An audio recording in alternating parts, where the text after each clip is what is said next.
Hello everyone, I'm so super excited to share this wonderful and super invaluable content with you on the 6 proven, purely natural, non-medication ways to strengthen the brain and body against depression. We should all be doing this. Depression steals people. So far, despite the colossal investment of resources, there is still no reliably effective treatment. What we know for sure is that antidepressants just aren't working. According to Dr. Stephen Ilardi, respected psychologist, university professor and author of The Depression Cure, the 6-step program to beat depression without drugs, antidepressants only have about a 50% success rate. Out of the people who do find relief, half of them will relapse, taking the actual recovery rate to 25%. Then there are the side effects, such as emotional blunting, weight gain and sexual dysfunction. When antidepressants fail to deliver, the hopelessness that lies at the heart of depression becomes even more brutal. If we could immunize ourselves and the people we love against depression, we would be lining up. There is no immunization, but a growing body of research is finding that there are ways to protect ourselves from depression and alleviate any existing symptoms, particularly for mild to moderate depression. Our solution is centered on certain lifestyle factors. 6 of them, and the tremendous difference they can make to each of us, depressed or otherwise, is phenomenal. The claims may sound extravagant, but even science is proving them over and over. They are all purely natural and extremely cost-effective processes with too compelling evidence for us not to take notice. If you are excited as we are and want to learn how to naturally protect yourself against depression, please kindly click the subscribe button below, and press the notification bell so you don't miss out of any of our future videos. Now, the depression epidemic. Our Stone Age brains. There is an undeniable connection between lifestyle and depression. A modern lifestyle is making us sick. The more modern a society, the more removed it is from the primitive hunter-gatherer way of life, thus the higher its rate of depression. Our world has changed phenomenally and our lifestyles have changed along with it, but our brains have hardly changed at all. They remain remarkably similar to the ones that powered people in the Stone Age, when sleep was abundant, food was nutritious, and people wandered in groups, constantly on the move in the sunshine.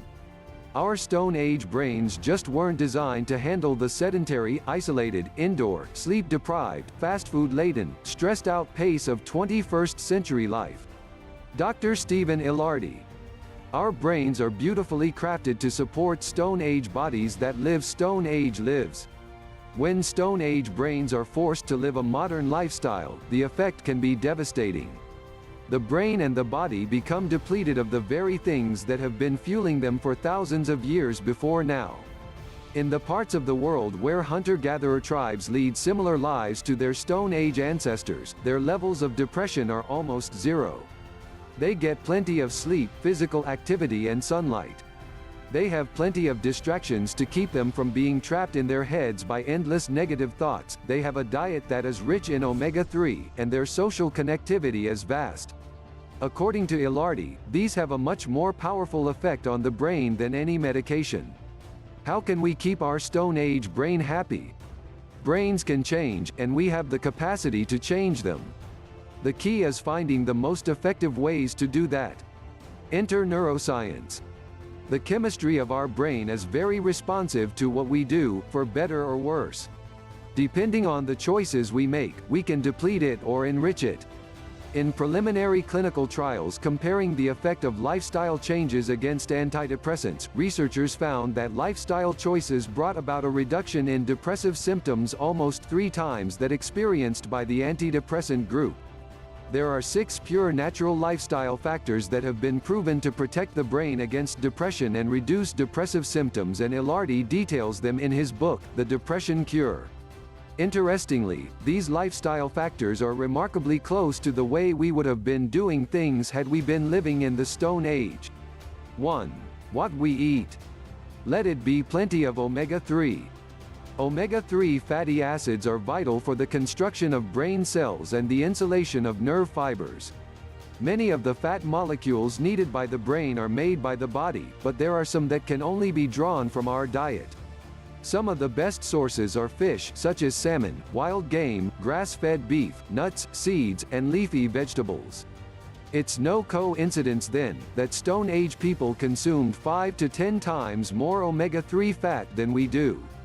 It's also no coincidence that the lowest rates of depression are found in countries with the highest levels of omega-3 in their diets. Plenty of research has confirmed a link between omega-3 and depression. People with depression have lower levels of omega-3, and consuming omega-3 reduces the symptoms of depression.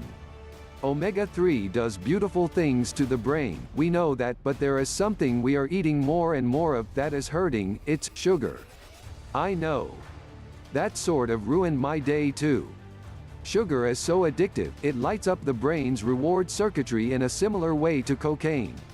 The problem is that it activates the release of powerful inflammatory hormones that causes all sorts of trouble in the brain. Sugar also suppresses the activity of BDNF, a growth hormone that is vital for the health and happy firing of neurons in the brain. People with depression have critically low levels of BDNF. What to do? The greatest benefit is to be found in omega-3 rich in eicosapentaenoic acid (EPA), specifically omega-3 comprised of at least 60% EPA. This type of omega-3 is found in fish and shellfish.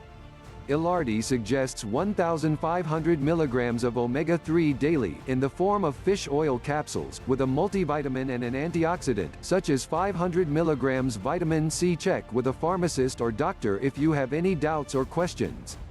2. What we think about. Thoughts influence the brain. A proven risk factor for depression is rumination, dwelling on negative thoughts over and over. Rumination causes physical changes in the brain.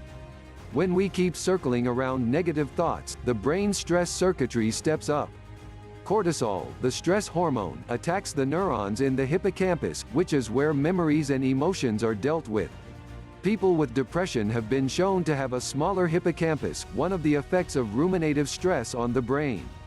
What to do? The greatest risk factor for rumination is spending time alone. Being with people or doing an activity are powerful ways to break up a negative thought cycle. Depression is exhausting though, and sometimes being with people will be the last thing a depressed person feels like. Just know that it makes a difference, a big one. If depression has you in its clutches, it's likely that you will have trouble finding the joy in anything.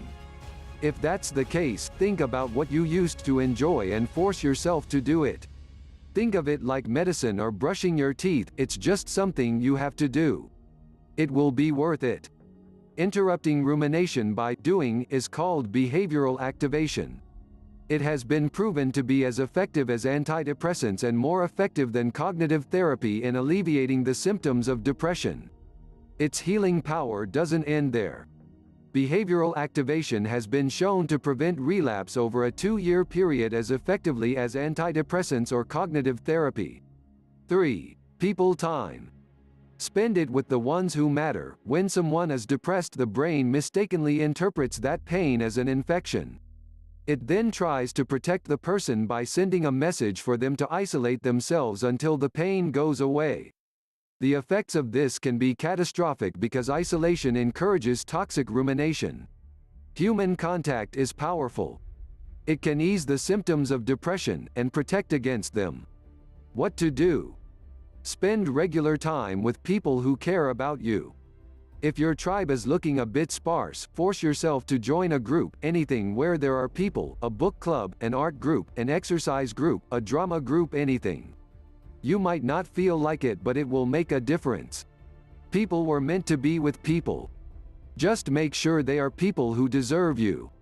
4. What we do. Exercise. Exercise changes the brain and is one of the most underutilized antidepressants. Our brains were never meant for sedentary lifestyles.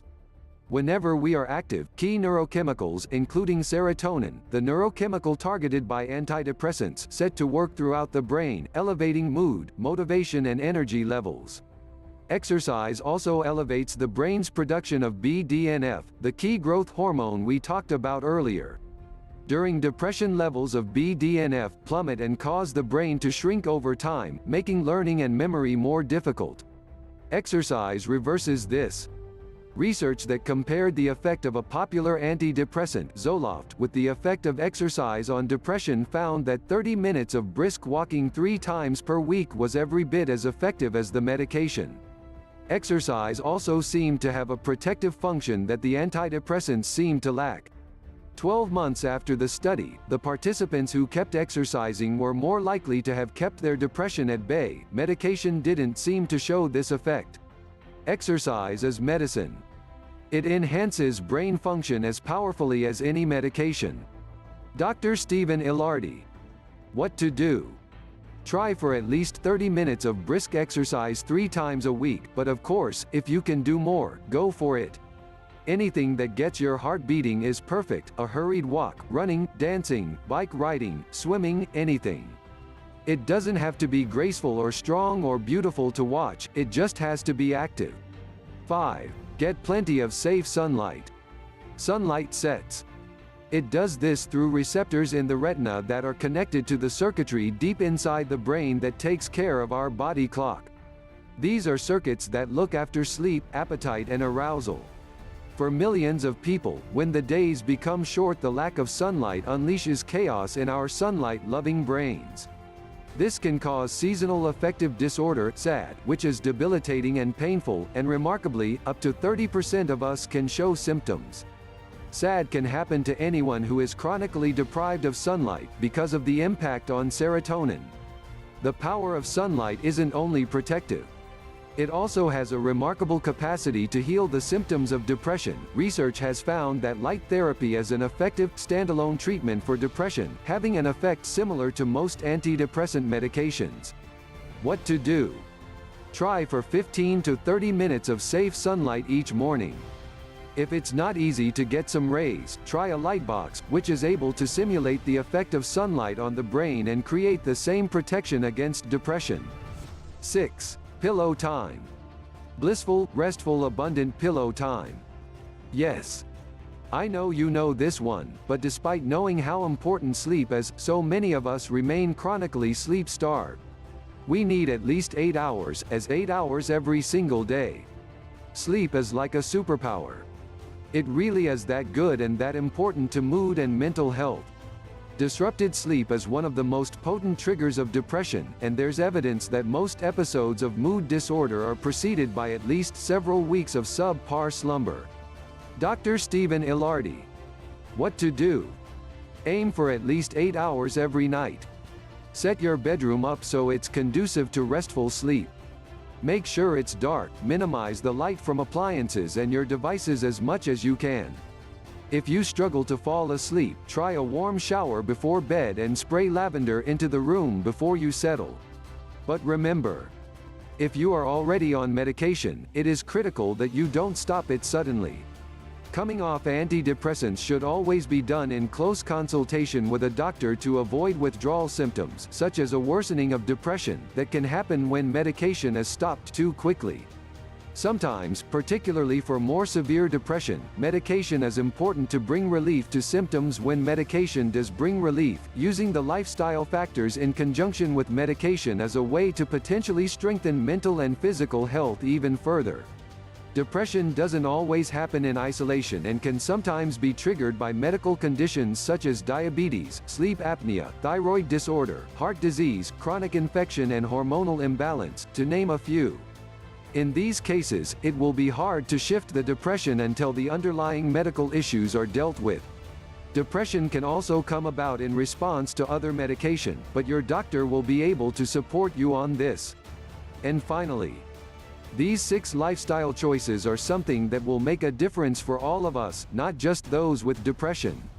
We were born to thrive, and for that, we need to take our cue from our Stone Age relatives. They were the pioneers of the human brain, and their lifestyle was perfect for making it thrive. Our circumstances have changed a lot. We no longer need to wander the sunny plains in search of food, and we don't snuggle up with a tribe of relatives in front of a campfire every night, but our brains have stayed remarkably unchanged. The human brain still craves the things that were everyday in the Stone Age. We don't want to go back to scouring the land for food, fighting wild animals and living with a tribe of relatives, and we don't have to. Careful and consistent research has isolated the parts we need to keep, and the parts we can leave thousands of years behind us. If we tweak the way we live, we will see a profound difference on our quality of life, our mood, our physical and mental health, our relationships and our lives. If this content has truly impacted your knowledge on how to shield yourself against depression, then, please share your comments with us, like and share this video, let it get to every nooks and crannies of the world. You may just be saving someone contemplating suicide right now due to advanced level of depression. And don't forget to click on the red subscribe button, click on the notification bell as well so you be the first to get our videos whenever they are published on YouTube. Thank you for watching. We hope we have added value to your life.